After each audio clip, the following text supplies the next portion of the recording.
That's it, they're over. All right, let's talk more politics now. We were talking with David Bradbury, the Assistant Treasurer, before the news. Ed Husic, Federal Labor MP, joins us now. Ed, good morning to you. Yeah. And Wyatt Roy, Liberal MP. How are you, Wyatt? Good, mate. How are you? Very good. Good to have you both with us. Let's start with the news poll. And you'd be pretty happy, Wyatt. Coalition, primary vote, 48%.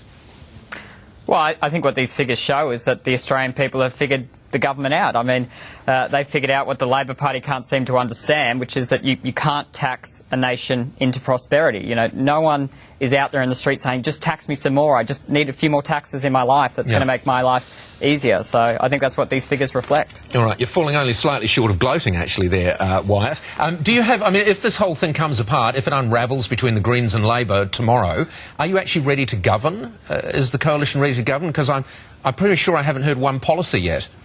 Well, I think we have a very clear plan for Australians. We'll restore hope, reward and opportunity to Australians, and we'll govern on Liberal principles of giving a hand up instead of a handout, of equal opportunity for all, opportunity as an equaliser in our society instead of subsidy, and of giving individuals freedom to choose how they live their life. So, and the first month will be really spent cancelling things, cancelling carbon tax, cancelling the mining tax. Absolutely. The very first thing we'll do is get rid of the carbon tax, because, as I said, you can't tax a nation into prosperity. The Australian people don't want more taxes, they want less taxes. So that will be our priority. And then our second priority, or our equally important priority, will be getting border security right once again, as we did under the Howard government. Right. And just really, really quickly, how will you pay for border security if you cancel all these taxes? Well, when we were in government, in the last year of the Howard government, only 3 boats arrived because our policies worked. And when you have less people arriving, you have less expenditure of taxpayer money. That's right. So cancel the carbon tax, cancel the mining tax, cancel the asylum seekers.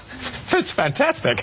All right, I'm going to ask you the same question, Ed, only from a slightly different perspective. 31% primary vote, you're dead in the water. Well, the thing with the polls at the moment is if our primary vote goes up as it has, and we experience a sort of hit on the personal popularity stakes, or if it goes vice versa, someone will always pick the dark edge of the cloud and focus on that. So from our point of view, it's always been about just getting on with the job of trying to get these are tough reforms. So did I ask the question the wrong way? I'm sorry, I'll ask it a different way. So, Ed, good news. Your primary vote rocketed up 1% to 31. See, if you'd just done that at the start like I'd asked, we'd all be happier. But, Oh, dear. Okay, you have to go and do it your way. Here's another one. So, bad news. Gillard's performance is rated now only by 27% of respondents as good. And again, if you're trying to actually get things done, you're always going to be copping a hit. And this is the thing. It's easy to oppose, and it's easy to say, we'll just cancel things and wave that magic wand around. That's fine. If you ever want to see a test, ask Tony Abbott to actually spell out an idea for any period of time that's his own, not John Howard's, come up with a policy that he can actually argue in the public domain rather than just fight what we're doing, and you're going to find it's like getting a fish out of water. He doesn't actually need to do it, obviously. I mean, if you look at the polls, they'd be foolish to do any of that because you're losing without them doing that. Got to say, in an environment where we've got a minority government and where, as you'd been, sort of putting the scenario forward about what happens if, you've got to be ready. And we haven't seen anything. I mean, other than slogans, we haven't really seen much about what they're actually going to do. Yep. And you've got to govern beyond the that's moment. True, but as I say, obviously they don't need to worry about that because the voters, the only important people in democracy, indicate that they don't seem to care. They just hate you people so much they want you out. Maybe I'm overstating it. I don't know. Really? I'm just looking at the figures, and that's how it comes across. Wyatt, if you were advising Labor, what would you tell them to do with the Greens? I mean, obviously there's a rift between the two of them. The Greens have got off scot-free so far, and Labor have paid a very high price for it. What should they do? Well, I wouldn't presume to tell the Labor Party what to do other than, lower taxes and get government out of their way. But if they were serious about this, the Labor Party would walk away from the policies that they co-wrote with the Greens, so the mining tax and the carbon tax. And if the Greens were serious about what they're saying about the Labor Party now, well, they'd walk away from the government because, you've got Sarah Hanson-Young saying the Labor Party stands for nothing, but yet the Greens are keeping the Labor Party in power. Yep. So, this is a contradiction. And rather than play politics, if they actually mean what they say, walk away from each other and let's go to an election, run on what each party stands for. And I get the feeling, Ed, that there are many in Labor that hold that view. It is time to actually call it as you see it with the Greens. They are not a viable political party. They are poison to you.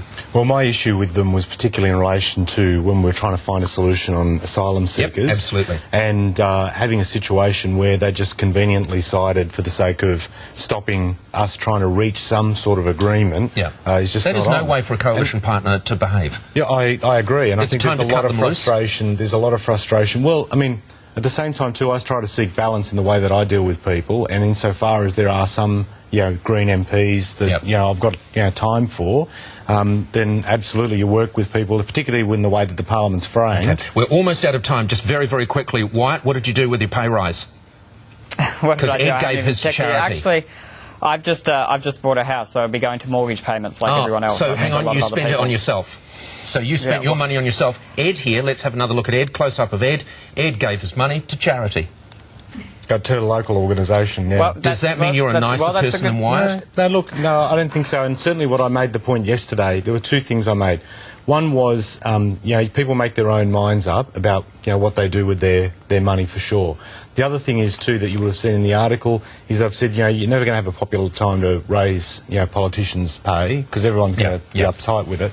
But we do need to have a sort of reasonable debate about, what's the best rate to remunerate MPs. But for me, it was supporting an organisation that I've been helping out for years. Fantastic, fantastic. Good for you for that. Last word has to go to Wyatt, really, because at the moment you're coming across as a filthy capitalist.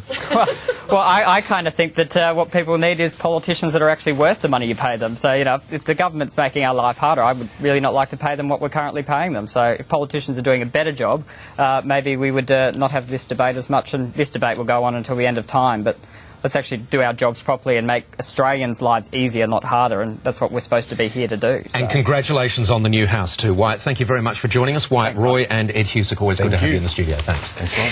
He could have come back with his doing his bit for the housing sector. Yep, absolutely. He's spending his, the money go round, he's investing, he's paying lots of tax, he's buying a house. All right, we are going